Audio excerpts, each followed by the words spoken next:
Hello guys, welcome to Study IQ. Today we are going to talk about a news from economics and it is related to central public sector enterprises. Recently, we have seen the budget has come in India and in the budget there has been an announcement of a policy towards disinvestment of these central public sector enterprises, and there is a conjecture that where we have already 300 plus public sector enterprises or public sector units, those may shrink barely to about 2 dozen, although a final number has not come. But it has been suggested by the government that they are going to go for disinvestment and they're going to reduce the number of these public sector units. So let's look at the details of this particular news and try to understand what is the importance of this particular indication which has been given by the central government. But before that, I am your friend Rahul Saigaonkar. If you want to follow me, you can follow me on the ID Rahul Sai 222. If you have a query or if you want to connect with me, you can directly message me on Instagram. Along with it, Study IQ has a smart course for you if you're preparing for UPSC 2021. For more information, download our app and don't forget to subscribe to Study IQ. Right, let's first talk about the news. Recently, the central government has announced a policy of strategic disinvestment with a clear-cut roadmap of what would be a strategic sector and what would be a non-strategic sector, and what would be their policy towards this strategic sector and what would be the policy towards non-strategic sector. The government has clearly said that we are going to reduce the number of public sector enterprises. Right now, there are more than 300.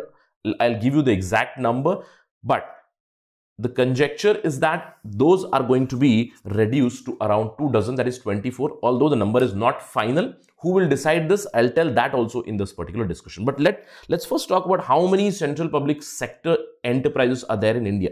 If we look at the CPSEs, the latest survey was Public Enterprises Survey 2018-19. Now, under that survey, you can get the data with respect to these public enterprises.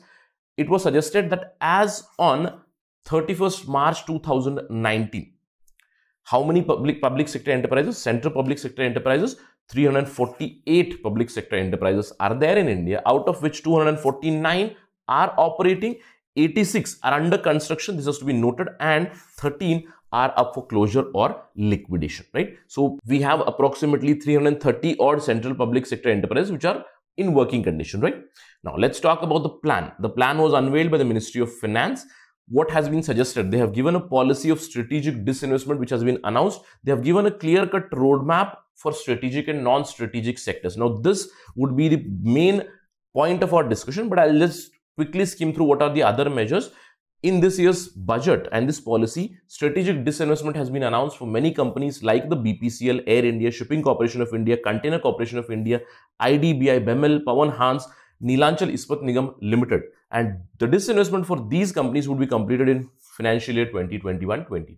And it has also been highlighted that the government is going to go for disinvestment of 2 public sector banks and 1 general insurance company, that is the LIC, and its IPO would be brought, that is initial public offering would be brought through requisite amendments. And this year's target, according to the government, of the disinvestment is around 1,75,000 crore through disinvestments, right? Apart from that, the central government has also said they are going to nudge or they are going to incentivize disinvestment by the states also. And finally, a very important development has come where the government is going to modernize the land. They are going to monetize whatever the idle land is there. There's going to be a special purpose vehicle which will be created whose sole job would be to monetize the idle government land which is simply there, and they'll try to monetize that by bringing it to the private sector. Now let's look at the first point. I told you that the policy of strategic disinvestment has been announced and a clear-cut roadmap has been given. Now what is that roadmap or what is that plan? The government has suggested that there will be twofold classification of these sectors. Clearly, they have classified into strategic and non-strategic sectors. Now, strategic sector is something where the government has announced they will have a bare minimum presence. Now, bare minimum means they said they would have approximately 3 to 4 public sector enterprises in each sector. Now, what are these strategic sectors? They come under 4 broad heads. One is the national security, one is the critical infrastructure, one is the energy and minerals, and finally, one is the financial services. And under that, if you look at the different areas or different sectors, you will see under national security, you will get atomic energy, space and defense.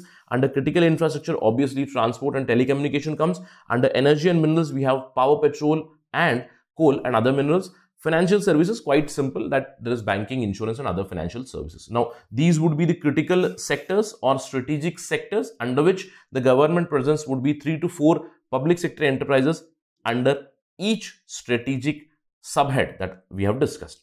Apart from that, all the other sectors which come except for these, they will be non-strategic, and from there the government is going to roll back. That means either these central public sector enterprises will be privatized or they shall be closed or liquidated eventually. So it's a very, very strategic decision by the government. Now, I told you 300 odd central public sector enterprises are going to be closed and about 24 will come. The number how many is yet to be decided. It's just a conjecture that it would come out to be approximately 20 to 30 central public sector enterprises.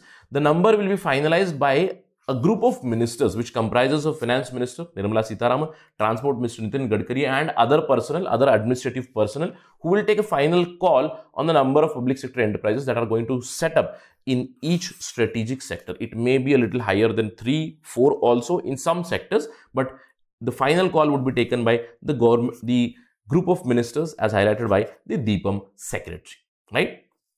Now, this is all the factual information. But what is the importance of this particular decision, the policy that has been given by the government? It is very important now to understand the huge shift that the government has taken. Now, the government is moving towards privatization. And again, remember that the government is not privatizing in one shot, right? They have announced the policy and they have announced the companies that will be disinvested in 2021, the companies that are, those are going to be privatized in 2021. We spoke about that, BPCL, BEML, right? Neelachal Ispat Nigam Limited, the LIC, 2 banks would be selected.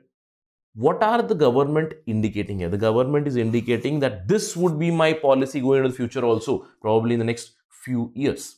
Now, how it is useful for our economy? See, first of all, economy has been battered because of COVID-19 pandemic and the lockdown. The government wants to bring it back on track. And one of the steps that they have taken is to go for privatization or disinvestment. Now, how does this help? See, if this is the policy, then if I am a private sector player, I can expect what? I can expect that next year some other companies are going to be up for sale or up for privatization, up for disinvestment. So the private sector would be ready, the global investors would be ready from other countries that the Indian government is now, I would say, auctioning or selling their public sector enterprises, which would be useful for me. So I can invest in that and I can put in or pump in money in Indian economy, which can help the Indian economy revive after this hit by the COVID-19 pandemic, right? So it's a clear-cut indication by the government that the policy is going to be this for the upcoming years also, which is very useful for Indian economy. That's it from my side on this part of discussion. Thank you for watching. Jai Hind.